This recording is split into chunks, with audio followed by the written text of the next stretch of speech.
We are back. It is a fun edition of Locked On Guardians. Coaches are still leaving Cleveland all the time. We have some listener requests. We're going to talk prospects as well. We're going to kind of begin our ramping up, I should say, to prospect talk on today's episode of Locked On Guardians. You are Locked On Guardians, your daily podcast on the Cleveland Guardians, part of the Locked On Podcast Network. Your team every day.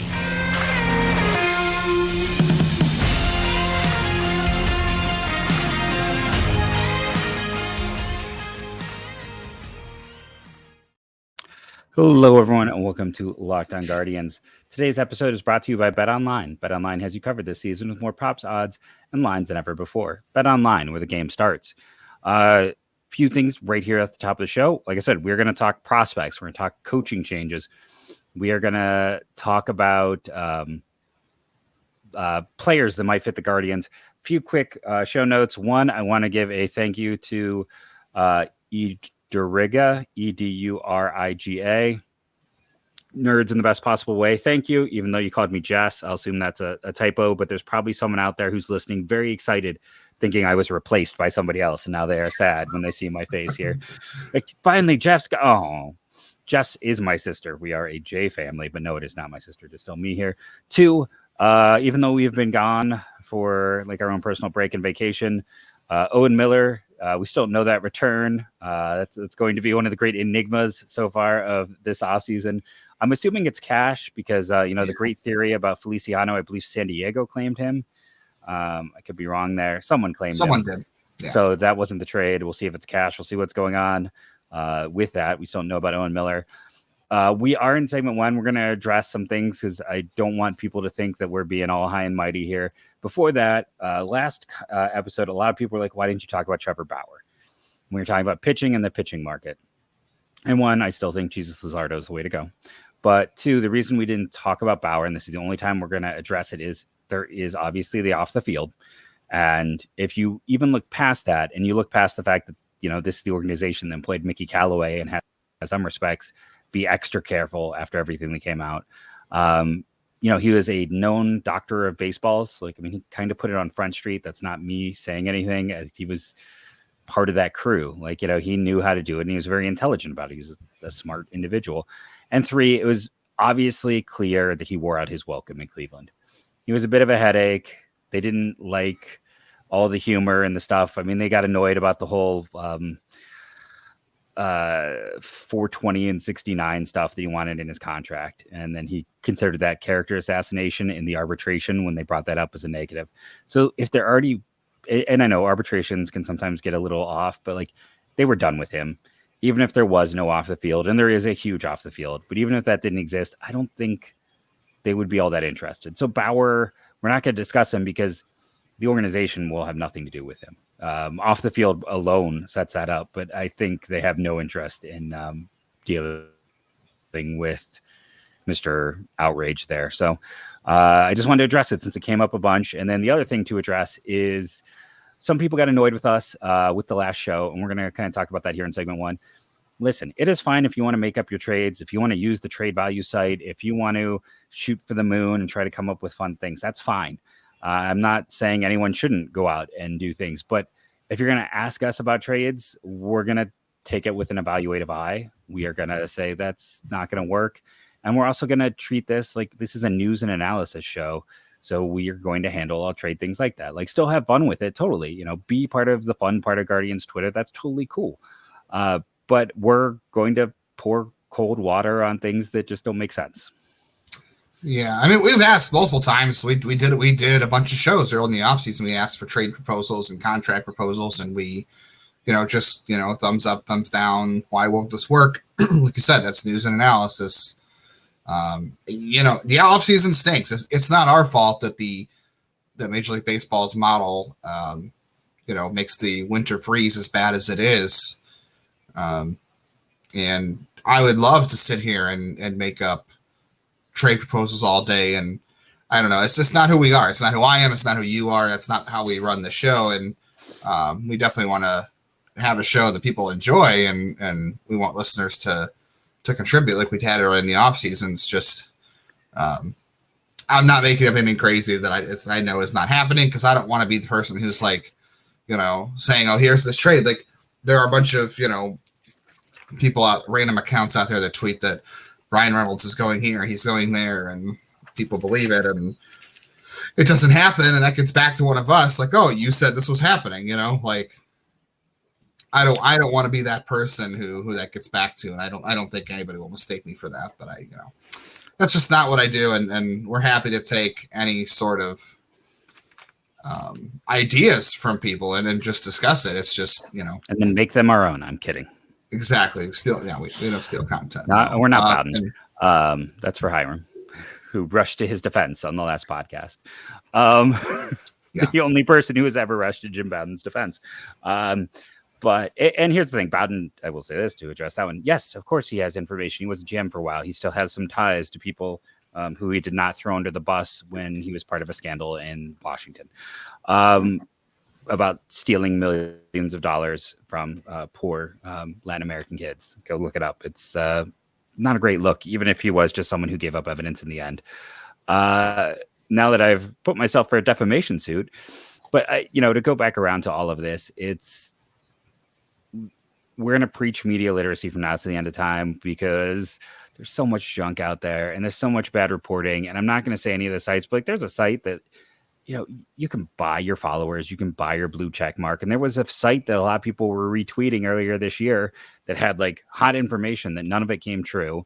And when you looked at the individual people who are part of that site, it always struck me as weird that this site has like 50,000 followers, but all the individual accounts are under 1,000. Like things like that. Like, if you're going to pool, it kind of makes sense. And, you can totally grow from that. And it's not to say they're not right. But again, front offices aren't typically leaking things. It's agents. And unless someone knows like if someone tells me it's from the front office, I'm like, most of these leaks come from agents. So when someone's like, I got a buddy in the front office and they're passing you info, it's less believable, just having been in and around the industry. As we said last week, yeah. And I have nothing to add to the Bauer discussion, by the way. It's not happening. Cleveland's not interested, and my personal opinion is I don't. Yeah, he was suspended for a reason. I know people will say, well, he wasn't guilty. Guilty isn't the same as not. Not guilty is not the same as innocent. But anyway, that's a totally personal thing. Everybody else is welcome to their own interpretations of things. He was suspended because clearly the league felt like he, made them look bad in the public eye, and Cleveland's just not going there, and I personally don't want to go there myself. So that's the end of that. If you're being perfectly honest, go look at his data in Cleveland. He had like one excellent year. Like he was kind of more of a mid-rotation starter in Cleveland, and you can see where there's a lot of data for that doctoring that most pitchers were doing. Like, Garrett Cole was, we saw, and they've figured out ways around it. He might be fine now, but there's also a readjustment period after that. So who knows? So even if we didn't have the off the field, which we do, there is that. There was some acrimony in his departure. And I believe he also said some negative things about Cleveland at various points. So I don't know why people are also very high on him when he's kind of not been the most supportive of the city.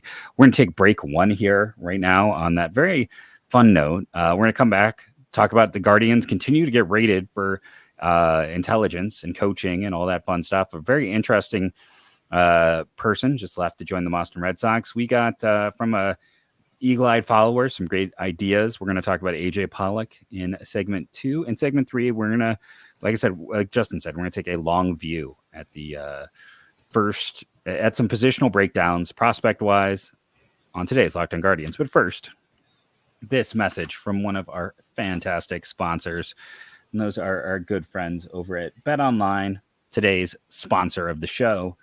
BetOnline.net is your number one source for sports betting info, stats, news, and analysis. Get the latest odds and trends for every professional and amateur league out there, from pro football to college bowl season to basketball and the World Cup when it happened. Now, maybe they do the transfer market. We've got it all at betonline.net. If you love sports podcasts, you can find those on BetOnline as well. We're always the fastest and easiest way to get your betting information. Head to the website today or use your mobile device to learn more. BetOnline, where the game starts. And betting is now legal in Ohio. I know you're not in Ohio, so it doesn't impact you, but I'm definitely going to be curious to see who has been placing bets or who will be. And I might get into some of that, some light stuff myself. I know I've got a lot of friends who are very interested on New Year's Eve. They were refreshing their phones at midnight, waiting to.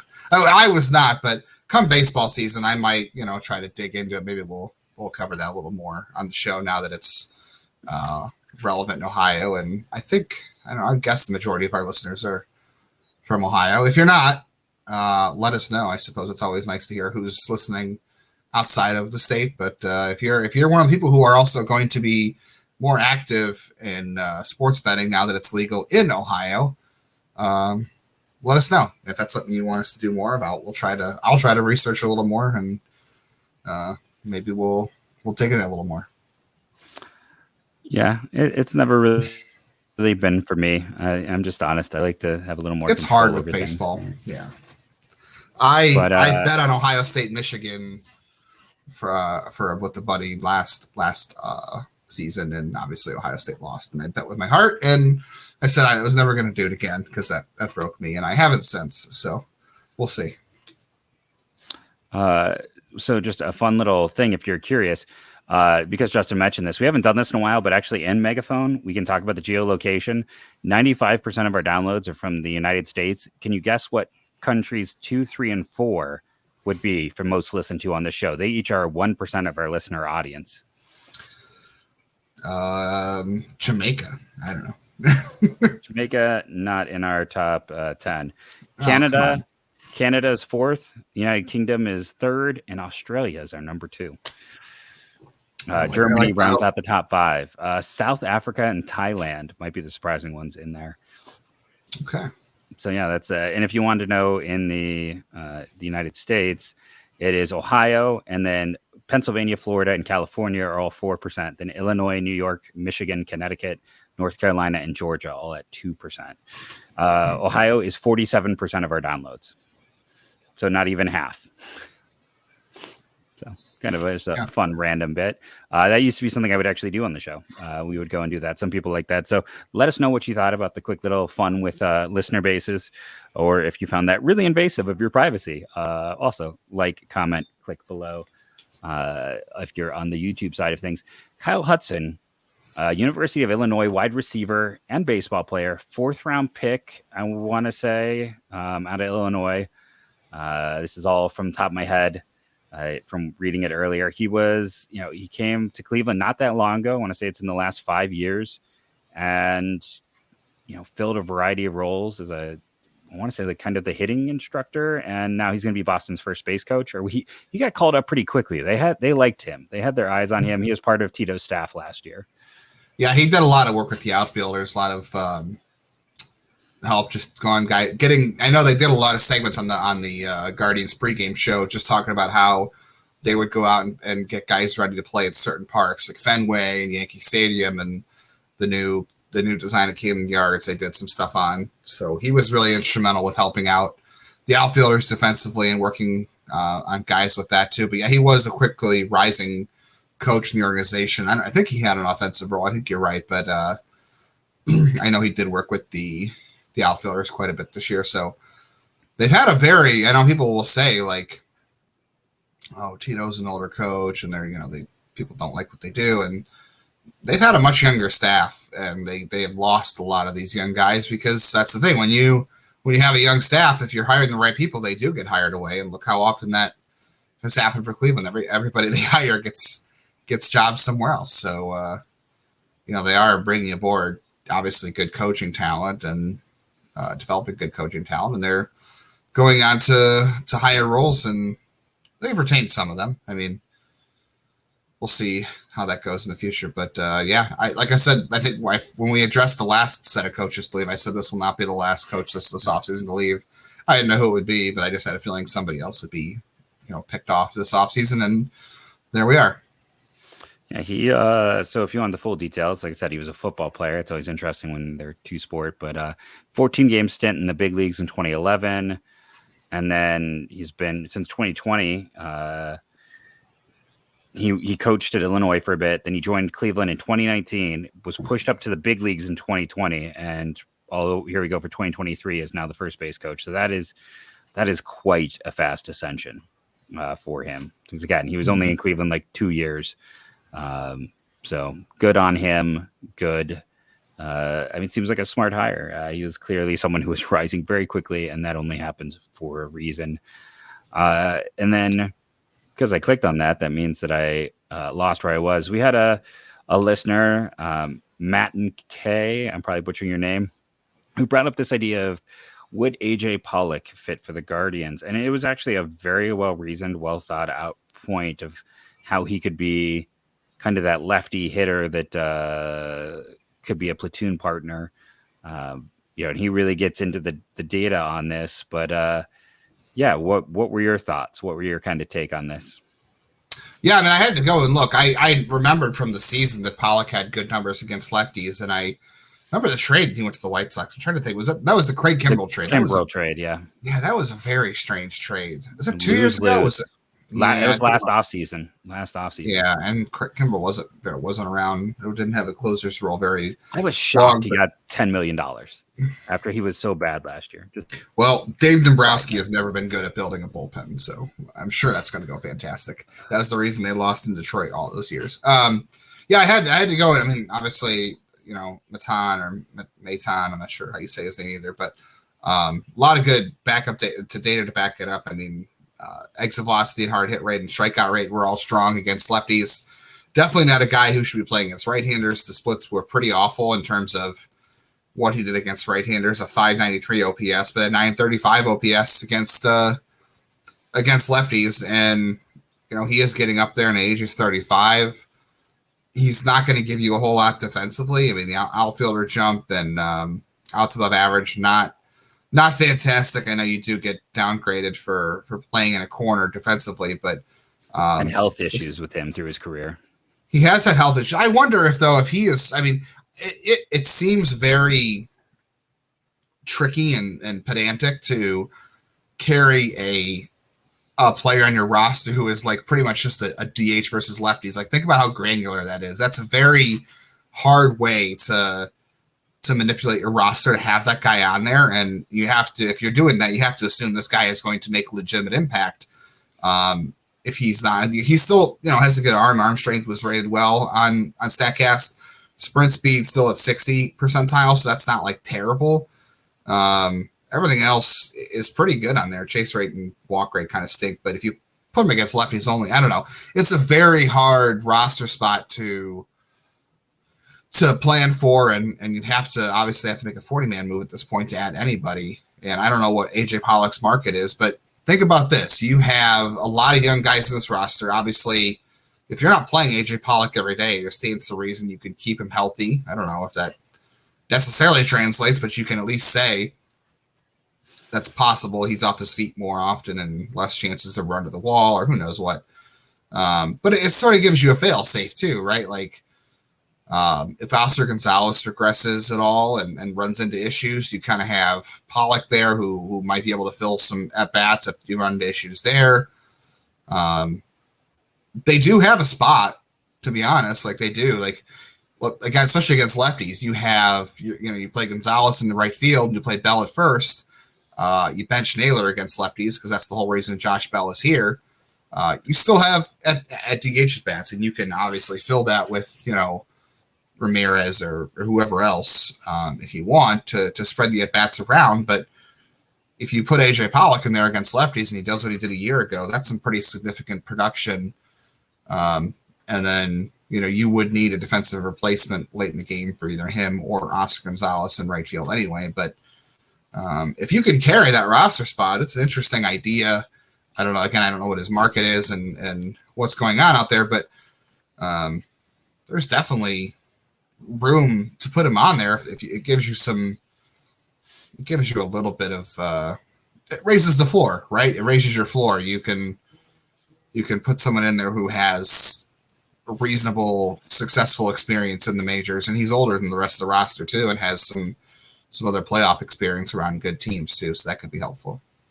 I understand all of the logic with it and everything else, but For a guy who's had the health issues, who just turned 35, my view in this situation is I'd just rather see Oscar play. And if not Oscar, then Brennan. It feels like you're taking at bats away from guys you kind of need to see. And as you mentioned, the 40 man, like it's interesting. It's a good call.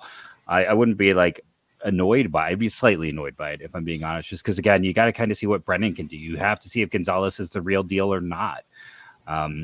George Valera needs to get at bats probably this year as well at some point, maybe towards the end of the year. So I don't love that part. And then honestly, like, he makes too much sense to go back to the Dodgers right now and maybe combine with Outman. We talked about on last week's show when we went long that the Dodgers outfield is a crap show. That's where I muted myself. If you remember, if you're watching the video and I don't talk for 2 minutes, for some of you, that might've been your favorite part of the show. But, Trace Thompson is being counted on, a guy who couldn't get out of AAA when the Guardians were running Bradley Zimmer. And no, Bradley Zimmer wasn't part of that team, but we're running an equally unimpressive outfield group, and he couldn't get up there. So, I mean, I still think it makes sense for a reunion, go back out that way. And then, the great equalizer, what I should probably look at is where his wife's from, because that should absolutely be a part of the thing. And sometimes, it's like that helped the Guardians get Josh Bell, right? It sometimes either the player or the player's wife's family having that close is a benefit. And close is all relative. That's also how the Blue Jackets got Gautreau. I probably butchered his name, but like, he wanted to be close to family, but not so close they couldn't randomly show up, but a quick plane flight away. So his wife is from Colorado, or born in Australia. She's an interesting person in her own way, it looks like. But I mean, if they had a life in LA, I think that's maybe where he ends up. But my view is I'd just rather let the young kids play. Yeah, I mean, I wonder if you could find a way to get at bats for everybody, like, Straw in center and Quan in left. You could still play Gonzalez most of the time in right. You still have Brennan out there. The DH spot against lefties is really, I guess, the only spot that's kind of open. So you're right. If it's just, it doesn't matter. Like, are you going to play? Okay, if you have a lefty on the mound, so he becomes Naylor's platoon. Bell plays every day. Gonzalez plays every day. Okay, I guess that makes sense. Yeah. Yeah, because I mean, when Brennan came up last year, I'm sure they'll do the same thing, to be honest. But they didn't let him play against lefties to begin with, right? So it's not like if Pollock comes in as the DH against lefties, you're not taking at bats away from Brennan anyway, because I want to see Brennan play more than anybody. I would like to see Brennan be the everyday starter in right field, to tell you the truth. Nothing against Oscar. It's just I have a lot more I think that Brennan's got more potential to be a good everyday regular. I don't know. I guess upside Gonzalez has a little more due to power, but you're not taking at bat. If they're going to platoon him anyway, you're not taking at bats away from him. You've just got to decide how to divvy up at bats between Brennan and Gonzalez in right field. Although the problem is right now, like, I don't know. Do you need, like, who are your backup infielders? Is Will Brennan the only extra outfielder on your bench? Do you sacrifice an infielder to add someone like AJ Pollock? I don't know. It's a kind of a nice to have, I suppose, right? Like, and here's the thing: if he's not good, I would imagine they're not going to be spending a lot of money on him if they're getting him. If that ever came to, there's no rumors out there, by the way, that they're connecting this. This was one person's idea that I think happens to be a decent one. You're probably not spending a lot of cash on him. If he stinks, you dump him in June. And you want to know what? If you get to the point where, okay, we have to play Brennan and Gonzalez, we have to play Valera. Like, these guys are banging down the door. We can't not play them every day. So if Pollock's playing good, maybe somebody out there really needs an outfield. You trade him for something and you open up room for somebody else. It's the same reason they should bring in a second catcher behind Zunino, right?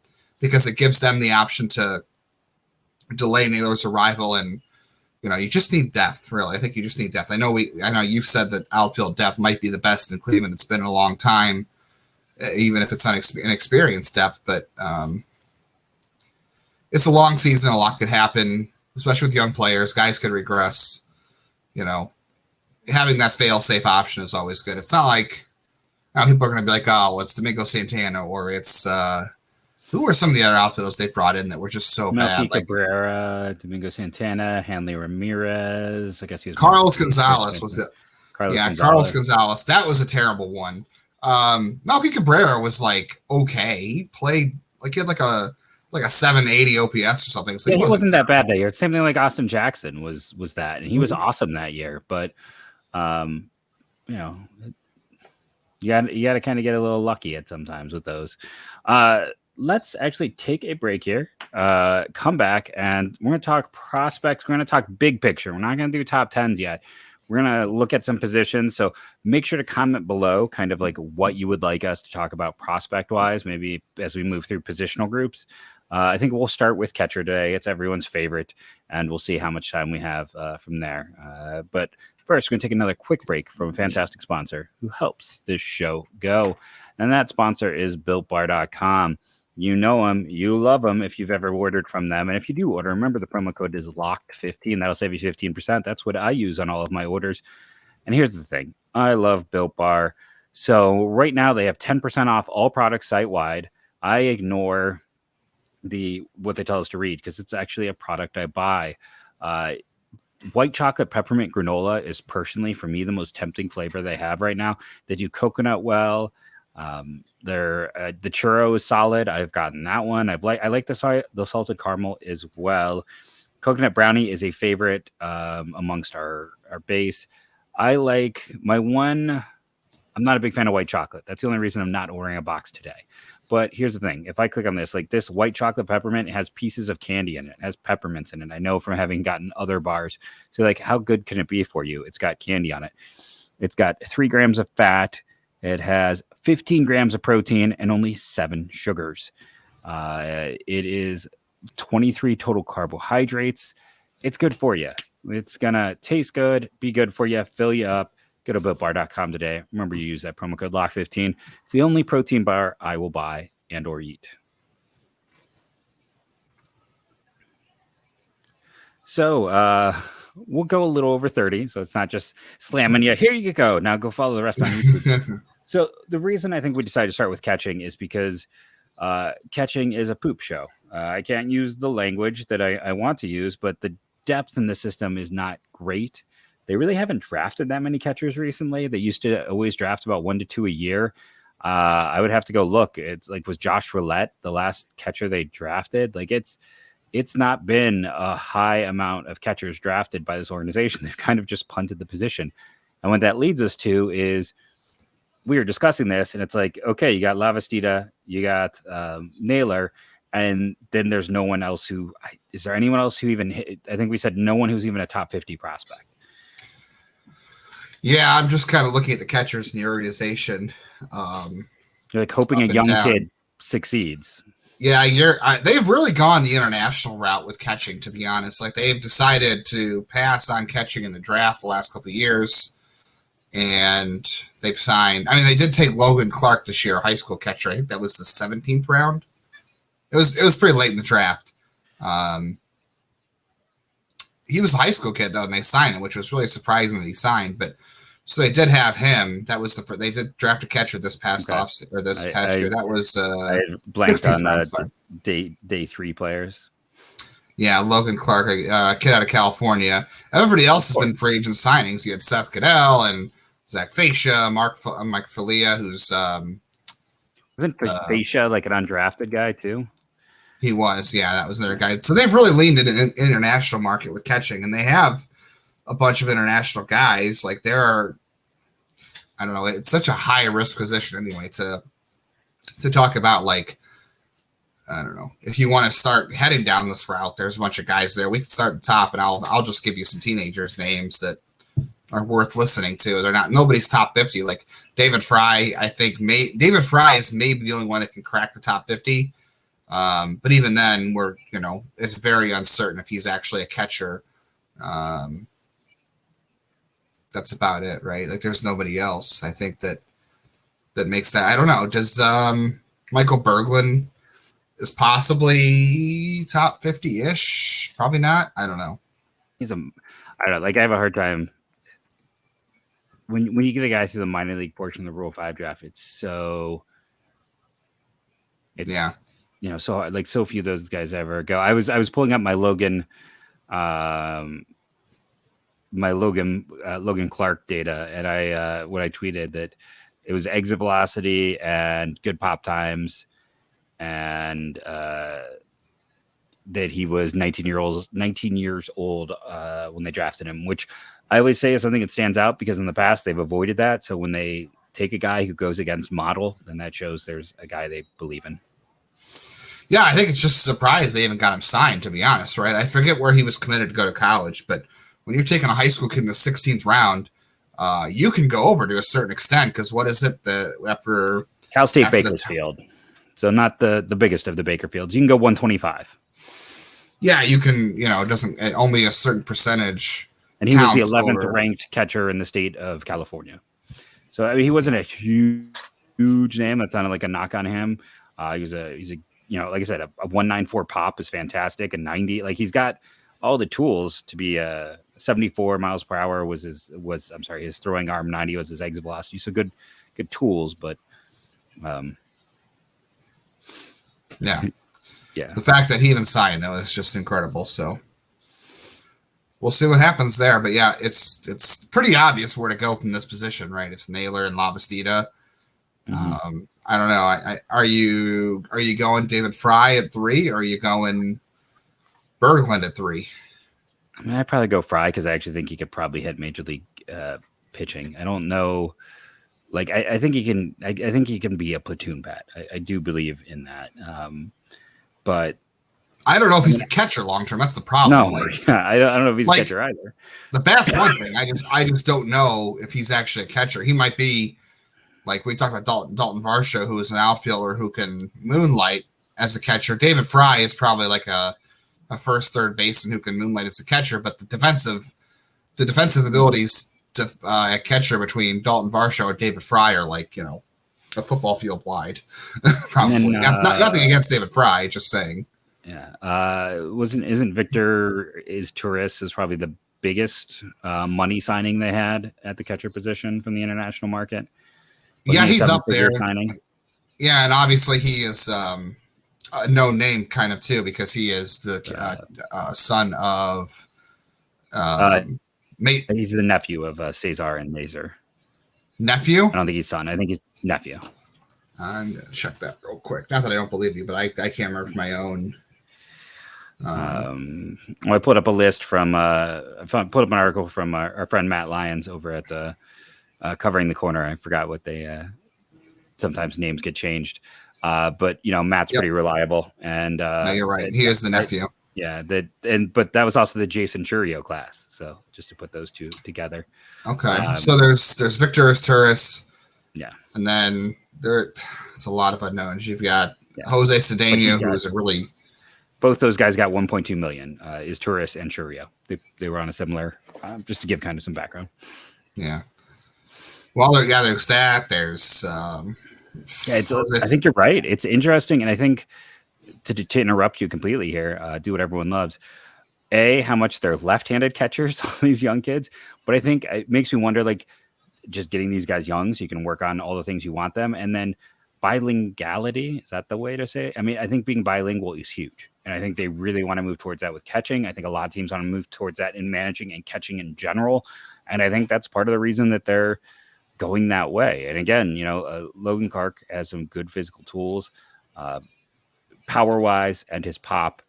Don't look at the running stuff. That's not gonna not his strong point. He is a strong squat kid, and they liked him enough to go and get him. So he's someone to pay attention to. He's not like listed places, but when they draft someone, it is very clear that they don't want older players. Like, who was the last college player they invested a high draft pick in? Was it Logan Ice? Like, is that the last one? I mean, for catcher? Bo Naylor. Yeah, it's like Bo Naylor's was a high school kid.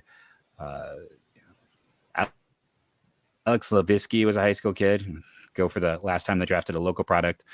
But yeah, they've gone for more of those young players. They want to develop them. They don't want the bad habits. They don't want the college coaching. I think you really hit a nail on the head. That I think they'll continue to go to international, so you can get those guys signed even younger.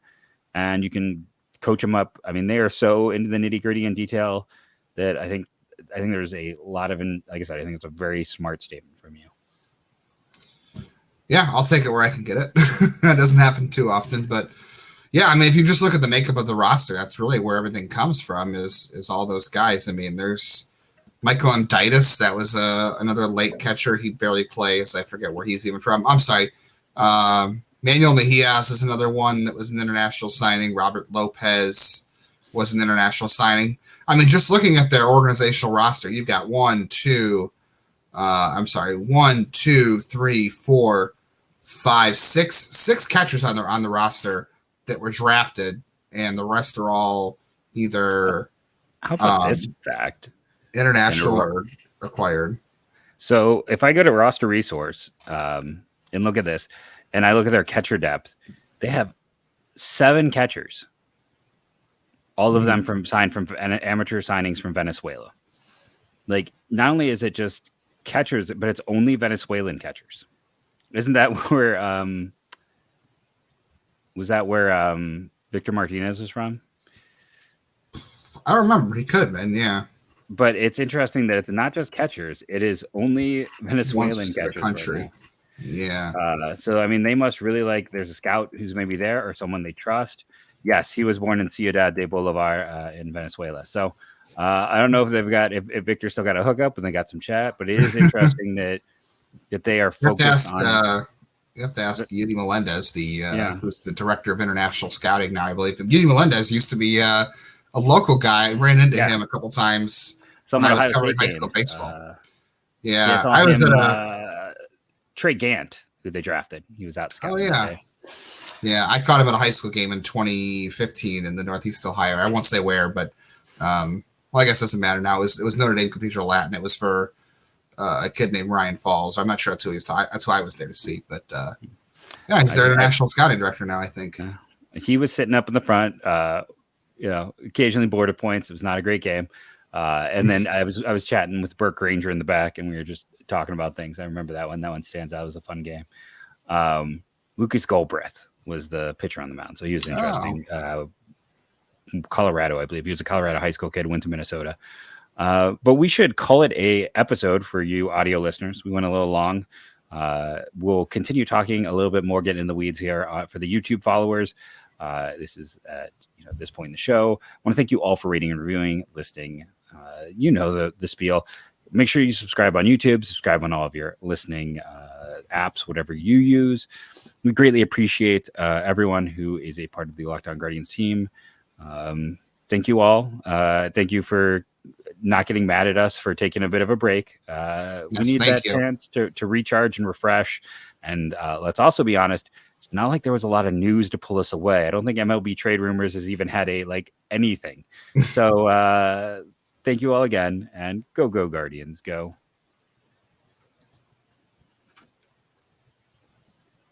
Hey, so should we nerd out on catching a little more? Is there anything else we want to? It is. I don't know. I feel bad that I forgot about Logan Clark. And again, if this is Logan Clark's family listening, I also want to apologize if anyone thinks I'm being snarky. Listen, he had a really low run speeds, but you don't need your catcher to run. He had elite pop and elite exit velocity, right-handed power, strong and squat was how I described him, with a chance to be a folk hero if he's successful. That was my exact tweet. So, he's a fun kid. Will, that's the other one. Technically speaking, who we forgot was Will Bartlett, who I don't know if he ever caught in the minors. No, he's been first base only for the most part. He might have had a few games there, but no, he is. Yeah. So he is now a first baseman. Michael Amididis, who by the way gave $110,000 on Miami. They do like catchers from Miami. They've drafted a few of those, and then I don't even remember Austin Pinarini. They must have not signed him because I don't remember him. No, this says he signed. And then also in that class who did not sign was Jonathan French, who went to Clemson, and I believe was just redrafted this past year. So they took 4 catchers in did someone take Jonathan French? Really? They took Jonathan French in the 30th round out of Parkview High School in Georgia. Well, I remember him from the draft. I didn't think anybody took him this past draft. I thought he got. Did he sign? I thought he's somewhere. Am I wrong? No, nobody drafted him. No, he's going back to school. Nobody took him. No, he had a pretty bad year this year. He only had 217, and I I don't know what he did defensively, but he had some power. Yeah, I thought French was the guy played for Indians Blue for about 7 games, 21 plate appearances, $5,000 signing bonus, and that was it.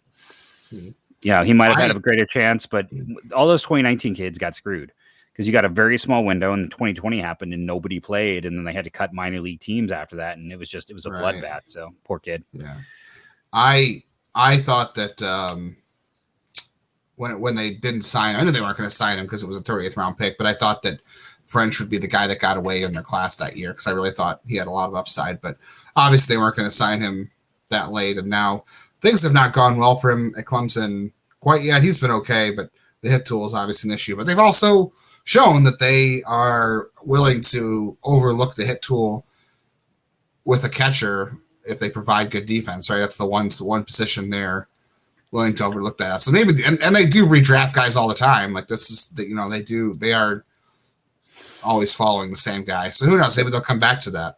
The 2019 draft on top of like Espino at the top, and then the middle, the second, third, fourth round, we'll have to see. But Gaddis and Curry, Brennan, and then your day 3, you've talked about Micah Prees. Hopefully I said his name right, like his potential, but that's also Miklo Jack, Kelly, Enright, Trey Benton, who we've talked about, Matt Waldron, who was an interesting trade piece. That was a good class. All of those guys were that class, though the biggest bonus on day 3 went to Landy Pena, who somehow got $125,605. Like he got the last 605. He was released this past year. Yeah, but he was it was it's an interesting draft class to go back and look at. Jordan Brown is another name that like I got to go look. Armani Sanchez, I feel bad. He doesn't have any data. Like he was the guy I was kind of really intrigued by in that class. And then Amaditis, I'm probably saying it's wrong. I forgot he was a redraft that they drafted him out of high school as well. So there you go. So Jonathan French drafted in 2023. You heard it here first. Okay. It's going to happen for him. By the way, Matt Waldron, terrible in AAA, but really good in AA this year for 44 innings. Still got the knuckleball. So we'll see. I mean, he got like $5,000. I mean, I'm root for any day 3 guy, but especially someone who gets a $5,000 bonus. Like, I mean, he got nothing. So I hope we come to regret that. Because again, I'm always going to pull for players to be successful. The year before that, a catcher just for fun. I mean, Lavastida was the year before that. And he got $175,000. They paid him a decent amount in day 3. Well, he had some leverage being a JUCO kid. Yeah. But he was not the biggest bonus on day 3, far and away. They paid a ton of money to Corey Holland, $515,000. Yeah. That is the 6th biggest signing in that class. He got more than Palacios. He got more than Cody Morris. He got more than Steve Kwan. High school kid. Yeah, that's the reason they've kind of gone away from the speed first guys. Okay, so do you have any rank? Eric Rodriguez was the other catcher they gave a lot of money to in that class. Yeah, and he's really just been an organizational guy at this point. Most of their catchers are organizational at this point. Yeah. The fun guy in that class, if you're curious, the one that got away, Zach Gadloff from the Oakland prospect. He's a high school kid. He's a Virginia. He was going to be a Virginia hitter anyway, so not going to happen. Yeah. Do you have any official ranks for catchers? I can tell you mine. I don't know. I mean, just going through like 3. like honestly, like if I had to do a top 5, I would cry and then say that you can't hold it against me. But it's Lavastida and the Naylor. I'm kidding. That was a year ago. But it's to point out that like don't leave Lavastida for dead. A lot of people are just like ready to like cut him from the 40 man. I'm like, listen, if we had followed through on the views on Naylor a year ago, we'd have traded him and this is again why you don't trade at the low point of value, right? Like you don't, because what can happen. But it's clearly Naylor, Lavastida. I go Fry 3 because I think like as a super utility catcher, there's a role for him. I'm probably going his Turris 4 just based on like the scouting reports and I'm pulling the MLB.com and like, okay, he's got bloodlines. He was really well thought of, high ceiling type. And then, for 5, Is it Berglund? I mean, I guess because he's the potential to maybe make it to the big leagues. He's the opposite of his Tourist, right? He is just the strong defender, safe type. So I guess I probably put Berglund as my 5. That's probably as deep as you can go. Really, I don't know if you can go beyond 5. Other than that, it's a lot of guessing. Like, obviously, it's Naylor and Lavastida. At 3, it's fine to go Fry. I just think that you're putting a guy like Fry at 3, knowing that you're putting in a guy who's going to be very suspect defensively. I don't know. It's hard to really judge stolen base numbers in the AFL because Cleveland didn't even let him catch when he got here this year. Remember, for the first half of the season, he barely caught in Columbus. They had Sandy Leon, they had Naylor, or they had Lavastida when they sent him back. Trying to think who else was up there at that point. They still had who was the guy from Florida that retired? Mike Rivera. Yeah, who I really liked Mike Rivera defensively. I thought he would be a good backup catcher. Obviously, he got demoted to AA and just retired rather than go back to AA, which I don't blame him. Yeah, he was totally he was a guy who never had a 700 OPS in college. Like he was all defense. They were hoping and he was unlock never him. Healthy. Yeah, he was never healthy. Unfortunately. I mean, I would be more tempted to put Berglund 3 just based on defense because we know how Cleveland values defense, and I'm very curious about David Fry's defense. I think he's really just a bat who could catch in an emergency, and he really fills out in the corners, but he does have value as a bat, so I don't know. So I'd probably be tempted to put Berglund 3 and Fry 5, maybe. I'm with you. I'll put his Torres at 4. Just because of the bloodlines and what they spent on him, we'll go with that and believe that's what they trust what he could do. And then the other guys, I would say even beyond that, like Jose Cedeno is interesting. Emilio Tavares is an interesting guy to look at. He's not produced a ton yet with the bat. Is he the switch hitter, or is that Mejia? Mejia is the switch hitter, right? Mejia is the switch hitter. I would put him in the same class too. Mejia is interesting. Robert Lopez might be interesting. He's another guy who's a left-handed catcher who's got a little more height to him.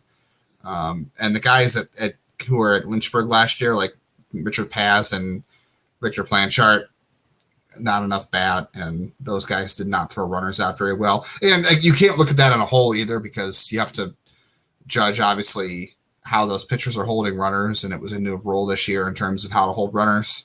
I think at that level, I'm not sure, but either way, it's still difficult. But so I'm not going to judge them just based on that because it's always hard to work with pitchers who can't hold runners, and I don't know what the level of talent there was for that. Because when you're watching minor league games, especially on MLB TV, you're not getting the best angles, you're not getting the best camera quality, and they're not always looking at how pitchers are holding runners on. So it's hard to say, like, the stolen base was on the catcher, the stolen base is on the pitcher. I wish they would get granular and make that a stat, but it's hard to watch for that sometimes. So it's hard to say, but those guys I don't think are catchers long term. I don't think they really go anywhere either, but it's a pretty sad position. It's been a sad position, and unfortunately, if Bo Naylor, the next 5 to 7 years of this position in Cleveland, not to put any pressure on him, pretty much rests on the shoulders of Bo Naylor. If Bo Naylor pans out, they just got to make sure they have competent backups. If he doesn't, they are really buried. It's bad. So no pressure, Bo Naylor. The entire future of the organization, a catcher, is on your shoulders. Like I said, I'm not gonna throw Lavastida completely to the wolves. I still think there's a chance for maybe a league average catcher there. I still like him. But yeah, I agree. It's a lot on Naylor. Historically, I got to throw another draft class at you for fun. 2016, aka the Logan Ice over Sean Murphy draft class. Not only does that Logan Ice in the 7th, Michael Tinsley. In the 13th, Gavin Collins. In the 14th, I had a lot of hope for him. I had a lot of hope for Gavin Collins. Was David Fry before David Fry? Mm-hmm, right. Zach Smith in the 15th round, who they couldn't sign. Okay. And then Michael Amadidis in the 37th, who they couldn't sign. But here's a fun one. This is what made me actually bring this up. In the 33rd round at a high school that they were unable to sign Blake Sable. I don't think I knew that they had drafted Blake Sable. Who the Reds worked that deal with? Someone like went out of their way to add him to the Giants. Oh, from the Rule 5, yeah. He was another guy that the Guardians had. It's, I mean, like I said, for someone like me who's a big nerd, like I go back, I'm like, oh, I really liked Garrett Woolforth in the 33rd round, who they failed to sign before he went to Dallas Baptist, and he became a Reds pick, and he's still in baseball. Good on him.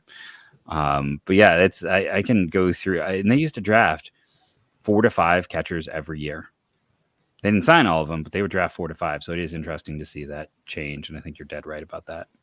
The reason behind that. So I'm just going to again pat you on the back for that one, because I think you pointed out something that is very important to note. Same reason too why they have abandoned going with pitchers in the international market too, right? They go with the international position players for a good part. Now they obviously have a lot of college hitting in the last draft, but that was the strength of the class. So I think they'll also go, if there were like a lot of catchers and college catchers in the class that were like, just right there, I'm sure they would maybe take one. But college catcher in this class, like I'm trying to think from this year's class, who was really there? The kid from Virginia Tech, maybe Logan Tanner. The kid. Yes, the one whose dad's the scouting director with Seattle. The Virginia Tech one. I'm blanking on him. 2 years ago, I really wanted in 2020. I wanted Dingler. I know he didn't have a great year this past year, but he was the one that I was like, oh, that's what I wanted over Burns or Tucker. I was big on Dingler. I thought that he was, and again, for someone for his not great year, was a 752 OPS in AA with 14 home runs. Struck out a lot, but I thought a lot of people thought maybe they would go after Soderstrom too, and was that also 2020 or was that 2021? It's 2021. I think a lot of people thought they were going to be connected to him, but I think A, nobody's sure if he'll stay a catcher, and B, I think there were some other things too that may have disconnected money. Them. Go ahead. Well, money, and I had just heard some things last year too. A trip through Lake County that they went away from him. They sometimes they don't like some cockiness or foolheadedness. I don't know if that was the case, but you do hear about such things. They do get to know those guys pretty well. They try to. Yes. And, I was just trying to think for like next year's class, if I did anything ahead of time. I feel like the catching is not great, if I'm being honest, in next year's class. I mean, I guess. Teal? Yeah, Kyle Teal from Virginia. Yeah. That's worked out so well. We've found it's, Aaron, hope you're listening. We're still waiting on, Virginia to produce a second player outside of Zimmerman. Brandon. Like it's just not been there. Oh yeah. It's been Brandon Geyer. Mark Reynolds is still top 3 hitter in the history of that program. It's ugly, but yeah. So I was just trying to curious. I was pulling up the catcher list. It's I don't think they would take him, but Blake Mitchell is probably the top catcher. He's like a plus athlete in every possible way. I mean, he'll probably be gone before then. And then the fun one is probably Carrig from San Diego State, who played catcher, shortstop, and outfield at various points. So how about this too? Not to. I mean, we're just going deep and nerding out on catcher here. It's the worst position in the system, but according to Fangraphs, has had its issues in terms of what they're covering, but the top international player, not from the Far East, is a catcher, Ethan Salas, who has some big league ties as well. Brother of prospect Jose Salas, he's going to the Padres. It sounds like. Interested they didn't go after him. I'm looking at their list on Fangraphs here. I have to check Pipeline, but they don't currently have a catcher they're connected to in this class at the moment. I'm sure they have one somewhere. I'm just looking at those lists on there, and because the January 15th, the July 2nd used to be July 2nd International Signing Day. has been moved to January just because of because of COVID and all that. So that's going to happen here in 2 weeks. So we're curious to see what they get catcher wise from that class. To just go real nerd on you here. So there is a high school catcher who he's got a pop time of 193 already. Let's see, a catcher, outfielder, tall and athletic frame, primary catcher, showing some of the top defensive actions at our event: quick feet, strong throwing position, exchange quickly with true transfer. And then if you go over to his over here on MLB.com, left-handed hitter, shows the ability to work counts, drive balls to gaps, maximize his offensive zone. Has leadership and work ethic to stick behind the plate, and he will not turn 18 until July. So keep your eye for Campbell Smithwick, which is also just a great name. Yeah. But Campbell Smithwick is a catcher from Oxford, Mississippi, committed to Mississippi, so that might be hard. But I'll just go ahead and throw that out for anyone who's a deep draft person and wanted something. He definitely fits their bill. And then the elevator pitch on Perfect Game was big time defensive skill set with intriguing left-handed pop. And we talked about what all their minor league catchers, what are they? They're from Venezuela and they're left-handed. So, or switch hitter, and they're usually kind of short too. Yeah, which I guess makes sense because tall catchers, it's hard for them to work out. Grayson Grenier is the guy I always think about with the Tigers, who was a quarterback. I think Sandy Alomar was 6'4", like that. Yeah. And he had a lot of knee problems. I don't know if that has to do with it at all, but I don't know. They're only a few injuries away from Sandy Alomar having to suit up this year, catcher. So, and then he would immediately get injured because that's what Sandy Alomar did in his time in Cleveland. Unfortunately, was get hurt all the time. And that's the thing. Like he might have ended up like the greatest catcher in Guardians history / Indians history if he had been healthy. He'll be one of those great what if stories. What is also a great what if is what if we don't go an hour here. So I think we have mined the well of catchers, both in the system, external options, international draft. We'll see what they do, but it's very clear. It's a big year because all those young players we talked about, the Isturis and the other players that Justin knew more about than me. So I kind of just shut up and talked about, but those guys are going to move up. We're going to get a chance to see what they can do. It's probably going to be a chance for Naylor to prove himself. It's a chance for Lavastida to reprove himself. It is a year for catching in the system, especially because they didn't make the big deal. Zanino's on 1 year. They didn't go trade for Murphy. Catching has to step up internally. And it's not just Naylor. It has to be throughout. They need other options. Catchers don't stay healthy. Like there aren't a lot of Iron Men behind the plate. You need depth, and they don't have it. So it's going to be an interesting year seeing who can step forward for this team. Yeah, give a quick plug. The reason I knew about some of those catchers, because if you look at roster resource on Fangraphs, very good product and very good thing to pay attention to. But there were some names that aren't listed on there, and there's some they don't have all the prospects in the system listed there. They just have, the guys to pay attention. They know about it. They think you should know about. But if you're ever curious about a deeper dive on that, I'll include the link in the bio today, or in the show description. But my buddy Arthur on Twitter, Arthur on Sports, has always done the roster tracking for Guardians Baseball Insider, and he'll continue to do it for over the newsletter next year in Cleveland. But he keeps track of the roster, and he's got every player that's currently signed the organization. Even gosh, what is his name? Who was that player that it was not Roberto Hernandez. He signed. I think he was from Cuba, maybe Cuba. I can't remember where he's from, but he got homesick, I think, or something, and wanted to go back home. And Cleveland retains his quote unquote rights.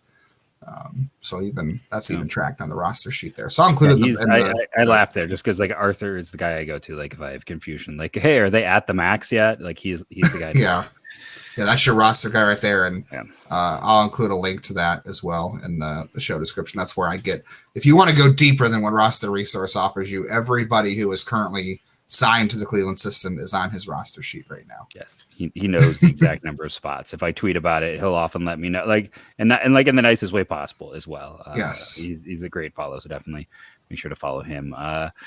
let's do the spiel. Remember, rate and review, download daily. It helps. Follow on iTunes. I guess that's a new thing I hear people saying on some of the podcasts I listen to. Like and subscribe on YouTube. We keep the ads low. I mean, compared to what I see with most people, one ad for every 15 minutes is not much. If you get a chance, let them play for 30 seconds. That's the beneficial for us. If not, I understand. I skip them as well. But thank you all. We're getting close up to 1,200 subscribers, so I appreciate all of you.